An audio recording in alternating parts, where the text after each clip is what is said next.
UGC और आरक्षण bill के गलत नियम के खिलाफ में करनी सेना ने जो प्रदर्शन शुरू किया भाई साहब, ये साबित हो गया कि भारतीय जनता पार्टी गद्दारों की पार्टी है। जिस थाली में खाती है उसी में छेदने का प्रयास करती है। यही नहीं, ये भी साबित हो गया कि भगवान श्री राम के आड़ में औरंगजेब और अंग्रेजों की नीति का पालन करने वाली इकलौता भारतीय जनता पार्टी ही है।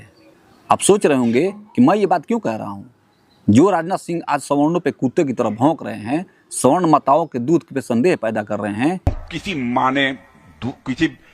माई के लाल ने दूध नहीं पिया है कि आरक्षण को समाप्त कर दे। आरक्षण किसी भी सूरत में समाप्त नहीं होने पाए।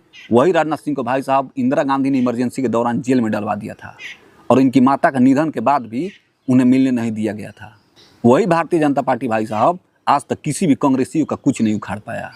जब सवर्ण समाज और ओबीसी समाज एक साथ मिलकर कांग्रेस पार्टी को सत्ता से बाहर निकाल फेंका और यही भारतीय जनता पार्टी को सिंहासन पर बिठाया, उसके बावजूद भी भारतीय जनता पार्टी सवर्ण और ओबीसी के पीठ में छुरा घोंपने का काम कर रही है। हिंदुओं को जातियों में बांटकर अपना राजनीति चमकाने का काम कर रही है। मगर भारतीय जनता पार्टी को भारत के भूतपूर्व प्रधानमंत्री चंद्रशेखर सिंह, जो बलिया के बाबू साहब के नाम से मशहूर थे, उनकी वो बात याद करनी चाहिए, जिन्होंने कहा था, जिन हाथों में शक्ति भरी है राज तिलक देने की, उन हाथों में ही ताकत है सर उतार लेने की।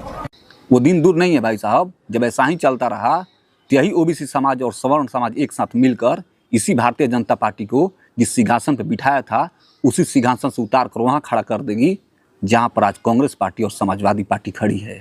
आप क्या सोचते हैं इसके बारे में? कमेंट बॉक्स में जरूर बताइएगा।